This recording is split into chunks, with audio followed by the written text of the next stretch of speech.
Students, last video में हमने discuss किया था कि मैट्रिक्स मल्टीप्लिकेशन जो है वो हम कैसे करते हैं। ठीक है, दो मैट्रिक्स की मल्टीप्लिकेशन कैसे होती है उसके बारे में हमने लास्ट वीडियो में डिस्कस किया था। अब हमारे पास नेक्स्ट टॉपिक जो है वो है प्रॉपर्टीज ऑफ मैट्रिक्स मल्टीप्लिकेशन। मतलब जब भी हम मैट्रिक्स की मल्टीप्लिकेशन करेंगे तो उस पे कौन कौन सी प्रॉपर्टीज जो है वो एप्लीकेबल होती हैं। सो फर्स्ट प्रॉपर्टी हमारे पास है matrix multiplication is non commutative. Non commutative का मतलब क्या है कि ए बी जब हम मल्टीप्लाई करेंगे तो वो बी ए के इक्वल नहीं आएगा। कॉम्यूटेटिव का मतलब होता है कि A B equals to B A होगा, लेकिन अब यहाँ पे नॉन कॉम्यूटेटिव है तो इसका मतलब होगा कि दोनों की मल्टीप्लिकेशन अगर हम ए को आगे रखेंगे बी को पीछे रखेंगे तो उसका आंसर जो होगा वो बी को जब हम आगे रख के ए को पीछे रखेंगे तो दोनों के आंसर जो है वो डिफरेंट होंगे, दोनों के आंसर सेम नहीं होंगे। ठीक है, तो इसको हम बोलते हैं नॉन कॉम्यूटेटिव प्रॉपर्टी। मतलब मैट्रिक्स, कोई भी दो मैट्रिक्स अगर आप लोगे वो हमेशा जब आपको उनको दोनों को ऐसे ऑर्डर में ए बी ए करोगे तो वो दोनों का आंसर हमेशा डिफरेंट आएगा। अगर हम अलग अलग टाइप के मैट्रिक्स लेंगे तो ये तो हमारे पास होगा कि ए बी ए के इक्वल नहीं आएगा, ये हर मैट्रिक्स के लिए है। लेकिन जब हमारे पास ये ए और बी दोनों डायगोनल मैट्रिक्स होंगे, अगर ए और बी दोनों डायगोनल मैट्रिक्स है देन हमारे पास जो है उस केस में A B equals to B A होगा। सिर्फ इस केस में ही मैट्रिक्स की जो मल्टीप्लिकेशन है वो कॉम्यूटेटिव होती है, जब हमारे पास ए और बी क्या होते हैं, डायगोनल मैट्रिक्स होते हैं। अब ये डायगोनल मैट्रिक्स क्या है ये आपको अगर नहीं पता है तो आप पिछली वीडियोस में जाके देख सकते हैं। सो बस आपको ये याद रखना है कि जब हमारे पास मैट्रिक्स ए और बी दोनों डायगोनल होंगे तभी हम कहेंगे कि मैट्रिक्स मल्टीप्लिकेशन जो है वो कॉम्यूटेटिव है, अदरवाइज वो कॉम्यूटेटिव नहीं होती है। मैट्रिक्स मल्टीप्लिकेशन कॉम्यूटेटिव नहीं होती है, सिर्फ डायगोनल मैट्रिक्स के केस में ही कॉम्यूटेटिव होती है। अब ये एक क्वेश्चन है जिससे आपके पास एक बार तो आपकी मल्टीप्लिकेशन की प्रैक्टिस भी हो जाएगी और हम ये चीज़ भी प्रूव कर देंगे कि ये दोनों की हमारे पास मैट्रिक्स जो है वो कॉम्यूटेटिव नहीं होती है। अब पहले तो अगर ये क्वेश्चन आपके पास 6 या 4 मार्क्स में आएगा तब तो आप इसको करोगे सॉल्व। अगर ये 1 मार्क में आए आपके पास तो आपको जस्ट क्या करना है, इनका ऑर्डर चेक करना है। सबसे पहले हमारे पास ये जो मैट्रिक्स है ए, इसका ऑर्डर क्या बन रहा है, 2 रो है इसमें और 3 कॉलम है। दैट मीन्स ये है हमारे पास 2 क्रॉस 3 ऑर्डर का। ओके, एंड ये जो हमारे पास बी मैट्रिक्स है इसके पास है 3 रोज और 2 column. That means this is of order 3 cross 2। Okay, तो ये 2 क्रॉस 3 है, ये 3 क्रॉस 2 है। तो हमें पता है कि पहले मल्टीप्लिकेशन के लिए जो हमने लास्ट वीडियो में डिस्कस किया था, ए का ऑर्डर है 2 क्रॉस 3 एंड बी का ऑर्डर है 3 क्रॉस 2।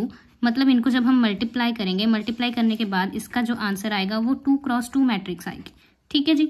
अब अगर हम बी ए मैट्रिक्स चेक करेंगे, बी का ऑर्डर हमारे पास है 3 क्रॉस 2 एंड ए का ऑर्डर हमारे पास है 2 क्रॉस 3। मल्टीप्लिकेशन तो पॉसिबल है। अगर आपको ये मेथड नहीं पता है तो इसके लिए आपको पिछली वीडियो देखनी पड़ेगी जिसमें मैंने ये अच्छे से एक्सप्लेन किया है। तो यहाँ पे हमारे पास क्या आ जाएगा, जो हमारे पास आंसर आएगा उसका ऑर्डर आएगा 3 क्रॉस 3।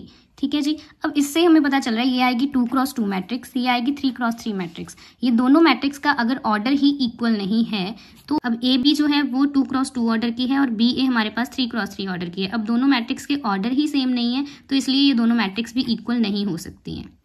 तो प्रोसीजर है जब आपने 1 मार्क में करना है तो यहाँ से आपको डायरेक्ट पता चल जाएगा कि ये दोनों मैट्रिक्स जो है ये ए बी ए के इक्वल नहीं हो सकता है। लेकिन जब आपने इसको लॉन्ग क्वेश्चन में करना है तो इसके लिए आपको प्रॉपर मल्टीप्लिकेशन जो हमने लास्ट वीडियो में की थी वो आपको पूरा मेथड अप्लाई करना पड़ेगा। अब लॉन्ग क्वेश्चन करने के लिए आपको ए बी हमने करना है तो ए वाली मैट्रिक्स हमने आगे रखी है, बी वाली मैट्रिक्स जैसे यहाँ पे लिखा होगा ए अगर आगे है तो आपने ए की मैट्रिक्स आगे लिखनी है, अगर बी आगे होगा तो आपने बी की मैट्रिक्स आगे लिखनी है। तो यहाँ पे ए आगे है तो हमने ए लिख लिया, बी दूसरे नंबर पे है तो उसकी मैट्रिक्स हमने दूसरे नंबर पे लिख ली। अब कैसे इसको हमने करना है, अगेन हमने देखा था कि ए बी का ऑर्डर हमारे पास क्या आएगा, 2 क्रॉस 2 आएगा। ठीक है जी, इसका ऑर्डर 2 क्रॉस 2 आएगा तो दैट मीन्स हमारे पास यहाँ पे A11, A12, A21, A22 ये 2 क्रॉस 2 मैट्रिक्स बनेगी। ठीक है, अब इसके लिए या तो जो मैंने लास्ट वीडियो में आपको बताया था कि आप अकेला अकेला ये फाइंड करके बाद में इसकी वैल्यूज यहाँ पे सब्स्टिट्यूट कर सकते हो, या फिर अगर आपने वैसे नहीं करना है, एक एक करके नहीं करना है तो आप ऐसे कर सकते हो। A11 है, 1 मतलब फर्स्ट वाली मैट्रिक्स का रो, ये हमेशा आपने याद रखना है। फर्स्ट वाली मैट्रिक्स का रो लेना है इस नंबर वाला और सेकंड वाली मैट्रिक्स का आपने कॉलम लेना है जो नंबर यहाँ पे लिखा होगा। 1 1 है तो फर्स्ट वाली मैट्रिक्स का आपने लेना है फर्स्ट रो, सेकंड पे भी 1 है तो सेकंड वाली मैट्रिक्स का आपने फर्स्ट कॉलम लेना है। तो आप हम यहाँ पे सबसे पहले A11 की जगह पे हम लिख देंगे फर्स्ट वाली मैट्रिक्स का फर्स्ट रो हमारे पास है 1 -2 3 और इसका 1 है सेकंड पे तो बी वाली मैट्रिक्स का कॉलम लिखेंगे फर्स्ट वाला 2 4 2। ठीक है जी, इनको मल्टीप्लाई करके हमारे पास आ जाएगा फर्स्ट A11। ओके, अब A12 उसके लिए 1 है फर्स्ट पे, मतलब ए मैट्रिक्स का फर्स्ट रो, यहाँ पे लिखेंगे 1 -2 3, और 2 है तो 2 है तो दैट मीन्स सेकेंड वाली मैट्रिक्स का सेकेंड कॉलम लेंगे 3 5 1। ओके जी, ये आ गया हमारे पास A11, ये हमारे पास है A12। ठीक है, ये आपने वैसे लिखना नहीं है, ये मैं आपको बताने के लिए लिख रही हूँ यहाँ पे। ठीक है जी। ओके, नेक्स्ट है A21। A21 मतलब फर्स्ट वाली मैट्रिक्स का सेकंड रो और सेकंड वाली मैट्रिक्स का फर्स्ट कॉलम। ठीक है जी, तो यहाँ पे हमारे पास आ जाएगा -4 2 एंड 5। यहाँ पे फर्स्ट कॉलम लेना है तो 2 4 2। सिमिलरली आप यहाँ पे लिख लोगे A22 के लिए। A22 के लिए हमारे पास सेकंड रो फर्स्ट मैट्रिक्स की और सेकंड कॉलम सेकंड मैट्रिक्स का, तो यहाँ पे हमारे पास आ जाएगा -4 2 5 एंड 3 5 1। ओके, अब इसके बाद इनको हमने मल्टीप्लाई करना है जैसे लास्ट वीडियो में किया था। अब इसको हम मल्टीप्लाई करेंगे 1 को मल्टीप्लाई फर्स्ट एलिमेंट को फर्स्ट एलिमेंट के साथ, रो के फर्स्ट एलिमेंट को कॉलम के फर्स्ट एलिमेंट के साथ। तो यहाँ पे आ जाएगा 1 × 2 प्लस, सेंटर में आपने प्लस का साइन ही लगाना है। यहाँ पे हमारे पास आ जाएगा -2 × 4 -2 × 4 प्लस 3 × 2। अब इस सारे नंबर को ऐड करके, इनको मल्टीप्लाई करके जब आप ऐड करेंगे तो ये एक नंबर बनेगा, वो आएगा A11। ठीक है, नेक्स्ट सेम यहाँ पे हमारे पास हम करेंगे 1 × 3 1 × 3 प्लस -2 × 5। अब नेक्स्ट हमारे पास क्या आ जाएगा 3 × 1। ठीक है जी, 3 × 1। सिमिलरली इन दोनों का भी आप कर लेंगे। सिमिलरली मैंने A21 और A22 का भी यहाँ पे मल्टीप्लिकेशन करके लिख दिया है। ठीक है जी, फर्स्ट एलिमेंट को, सेकंड को, थर्ड को आपस में मल्टीप्लाई करके ऐड किया है। सिमिलरली यहाँ पे किया है। ओके, जब आप उन सारी टर्म्स को मल्टीप्लाई करोगे तो ये आपके पास आंसर हमारे पास बन के आ जाएगा 0 -4 10 एंड 3। ठीक है जी, सो ये हमारे पास 2 × 2 मैट्रिक्स का आंसर आ गया है जो AB का है। AB मैट्रिक्स हमें मिल गई है। अब सिमिलरली हमने मैट्रिक्स फाइंड करनी है BA। अब BA है तो B मैट्रिक्स को हम पहले लिखेंगे जो हमारे पास है this one, and A matrix हमारे पास है 1 -2 3 -4 2 एंड 5। ओके, सेम प्रोसीजर आपने फॉलो करना है जो AB के लिए हमने किया है। यहाँ पे भी अब मैट्रिक्स का ऑर्डर पहले हमने चेक कर लेना है कि BA मैट्रिक्स का ऑर्डर क्या आएगा। यहाँ पे इसका ऑर्डर है 3 × 2, इसका है 2 × 3। दैट मीन्स ये हमारे पास BA जो आएगा वो आएगा 3 × 3 मैट्रिक्स। ठीक है जी, 3 × 3 मैट्रिक्स आएगा तो A11 A12 A13 A21 A22 A23 A31 A32 and A33। Next आपको प्रैक्टिस के साथ ये सारी चीज़ें हैं जो बार बार लिखने की ज़रूरत नहीं होनी चाहिए। अब इसका रो और इसका कॉलम लेंगे, दैट मीन्स रो और कॉलम। तो आप क्या लिखेंगे यहाँ 2 × 1 प्लस 3 × -4, ये आ गया A11। इसके बाद हमारे पास A12 के लिए 1 रो सेकेंड कॉलम। अब ये अगर आपने जल्दी जल्दी करना है तो उसके लिए आपने क्या करना है, जैसे 1 1 वाले सारे ले लीजिए। फर्स्ट रो को पहले first column, second column, third column करके ये आपके पास फर्स्ट रो फर्स्ट कॉलम करोगे तो फर्स्ट एलिमेंट आएगा, फर्स्ट रो सेकंड कॉलम करोगे तो सेकंड एलिमेंट आएगा, फर्स्ट रो थर्ड कॉलम करोगे तो थर्ड एलिमेंट आएगा। ठीक है, ये है जल्दी जल्दी करना हो जब आपने, ऐसे मैंने इसमें लिखा है, आप हर क्वेश्चन में ऐसे नहीं कर सकते क्योंकि आपके पास टाइम की शॉर्टेज होती है। तो इसके लिए अब नेक्स्ट है first row second column 2 × -2 plus 3 × 2।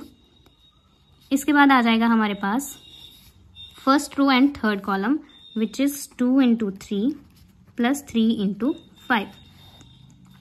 Similarly अब 2 1 फाइंड करना है, मतलब 2 रो पहले वाली मैट्रिक्स की सेकेंड रो और सेकेंड वाली मैट्रिक्स का फर्स्ट कॉलम, तो ये आ जाएगा 4। अब हमने सेकेंड रो ले लेनी है, उसके साथ सारे कॉलम्स को मल्टीप्लाई करेंगे तो इसकी सेकेंड रो मिल जाएगी हमें। ठीक है जी, तो यहाँ पे हमारे पास क्या आ जाएगा 4 × 1 प्लस, सेंटर में प्लस का ही साइन लगाना है, प्लस 5 × -4। अब सेकंड एलिमेंट सेम करेंगे, सेकंड रो सेकंड कॉलम 4 × याद गया 4 × -2 प्लस 5 × 2। अब थर्ड है तो फर्स्ट इसको सेकंड रो को थर्ड कॉलम के साथ करेंगे 4 × 3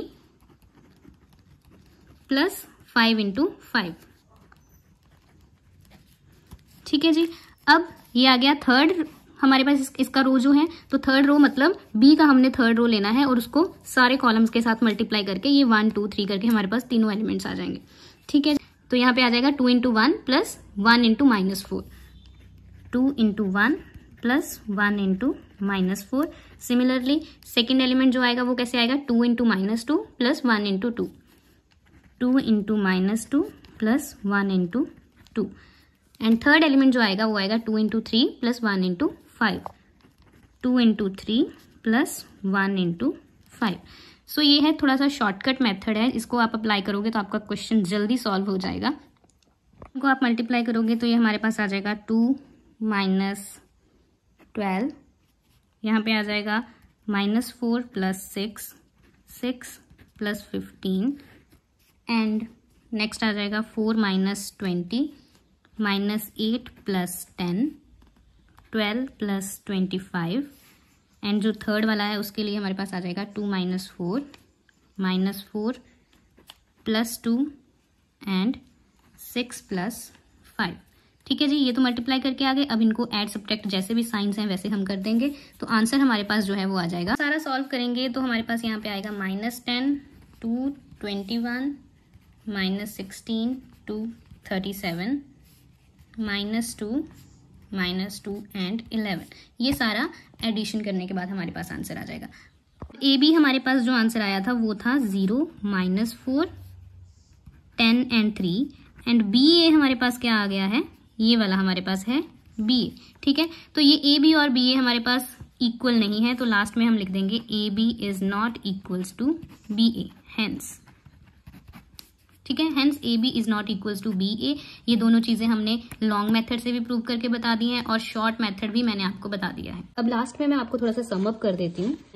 पहला जो मेथड हमने किया था उसमें ए बी जो हमने फाइंड किया है वो मैंने उसमें लॉन्ग मेथड अप्लाई किया है। लॉन्ग मेथड में मैंने ये अकेले अकेले रो और कॉलम आपको लिख के बताए हैं। ये आप पहले प्रैक्टिस करो, जब आपको प्रैक्टिस नहीं है, जब आप स्टार्टिंग में करोगे क्वेश्चन तो आप इसी मेथड से करना, ताकि बाद में आपको जब आप शॉर्ट मेथड से करोगे तो आपको प्रॉब्लम नहीं आएगी। अगर पहले पहले आप इस मेथड से करोगे, पहले इसको आप मास्टर कीजिए, तो जब वो वाला मेथड आपको अच्छे से आ जाएगा तो उसके बाद आपने ये वाला मेथड जो है वो करना है कि फर्स्ट रो लिया, उसके साथ सारे कॉलम जब आप मल्टीप्लाई करोगे तो इस नई वाली मैट्रिक्स जो मल्टीप्लाई वाली होगी उसका फर्स्ट आपके पास रो आ जाएगा। सेकंड रो लोगे, उसको सारे कॉलम के साथ मल्टीप्लाई करोगे तो सेकंड रो आ जाएगा। थर्ड रो को लोगे, उसको सारे कॉलम के साथ मल्टीप्लाई करोगे तो आपके पास थर्ड कॉलम आ जाएगा मल्टीप्लीकेशन वाली बी ए मैट्रिक्स या ए बी मैट्रिक्स का। ठीक है, तो इस प्रोसीजर के साथ आपको बाद में करना है, पहले आपको लॉन्ग वाला अच्छे से मास्टर करना है। आई होप आपको अच्छे से समझ आया होगा। Thank you so much for watching.